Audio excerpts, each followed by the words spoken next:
Selamat pagi, Jemaat Gereja Khusus Ketapang yang Tuhan Yesus kasihi. Shalom. Berjumpa lagi di Renungan GKK Menyapa pagi ini. Mari sebelum kita melakukan aktivitas hari ini, mari kita duduk diam di bawah kaki Tuhan Yesus untuk mendengar firman-Nya. Mari kita berdoa. Bapa kami yang baik, terima kasih untuk hari baru yang Engkau sediakan kepada kami. Tolonglah kami ya Tuhan yang ingin membaca dan mendengarkan firman-Mu. Hanya dalam nama-Mu Tuhan Yesus kami berdoa. Amin. Perenungan firman Tuhan hari ini terambil dari Markus pasalnya yang ke-10 ayat yang ke-17 sampai yang ke-22. Demikianlah firman Tuhan. Pada waktu Yesus berangkat untuk meneruskan perjalanannya, datanglah seorang berlari-lari mendapatkan dia dan sambil bertelut di hadapannya ia bertanya, "Guru yang baik, apa yang harus kuperbuat untuk memperoleh hidup yang kekal?" Jawab Yesus, "Mengapa kau katakan aku baik? Tak seorang pun yang baik selain daripada Allah saja. Engkau tentu mengetahui segala perintah Allah. Jangan membunuh, jangan berzina, jangan mencuri, jangan mengucapkan saksi dusta, jangan mengurangi hak orang, hormatilah ayahmu dan ibumu."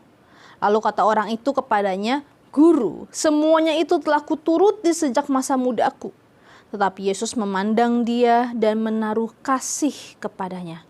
Lalu berkata kepadanya, "Hanya satu lagi kekuranganmu. Pergilah, jualah apa yang kau miliki dan berikanlah itu kepada orang-orang miskin. Maka engkau akan beroleh harta di surga. Kemudian datanglah kemari dan ikutlah aku." Mendengar perkataan itu, ia menjadi kecewa, lalu pergi dengan sedih sebab banyak hartanya.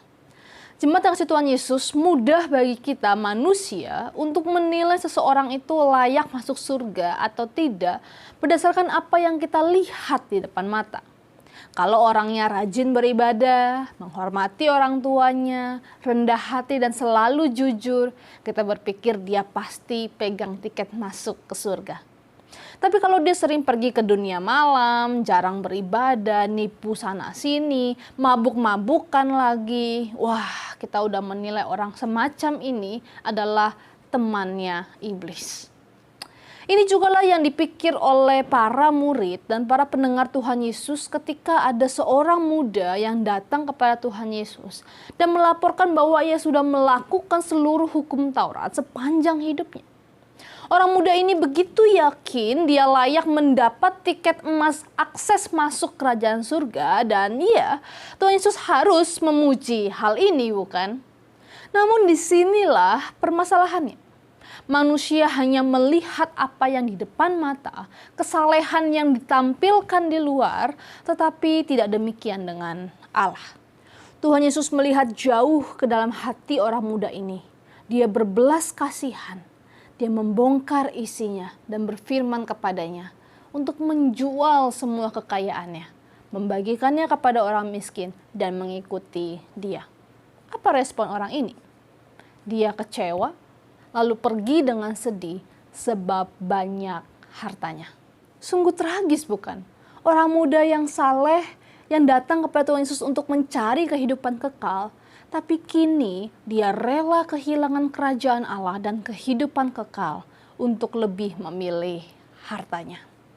Jangan salah sangka Bapak Ibu saudara sekalian bahwa Tuhan membenci orang kaya dan lebih mencintai orang-orang miskin. Ini adalah kesimpulan yang salah total.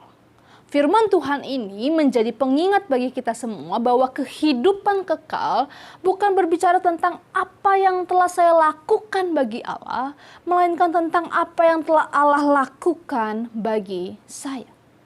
Tidak ada seorang pun yang dapat diselamatkan dan mendapat kehidupan kekal melalui perbuatan baik. Meskipun mereka berbuat baik dengan menaati hukum Allah seperti orang kaya yang saleh ini, tetapi jika mereka masih mempercayakan seluruh hidup mereka bukan kepada Allah, Sang Pemberi Hukum, maka mereka tidak akan diselamatkan. Hanya Allah yang sanggup menyelamatkan umatnya, bukan perbuatan baik. Hanya oleh pengorbanan Tuhan Yesus di atas kayu salib dan kebangkitannya yang dapat memberikan jalan masuk ke kerajaan surga. Tepat seperti yang tertulis di dalam Efesus 2 ayat yang ke-8 hingga yang ke-9. Sebab karena kasih karunia, kamu diselamatkan oleh iman.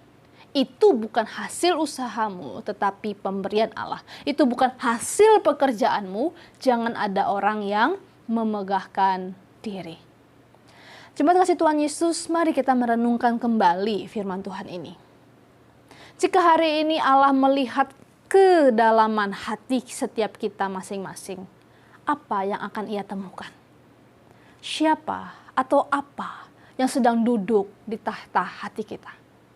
Diri kita sendiri, kesenangan kita sendiri, kekayaan, tahta, cinta, atau Allah dan kebenarannya.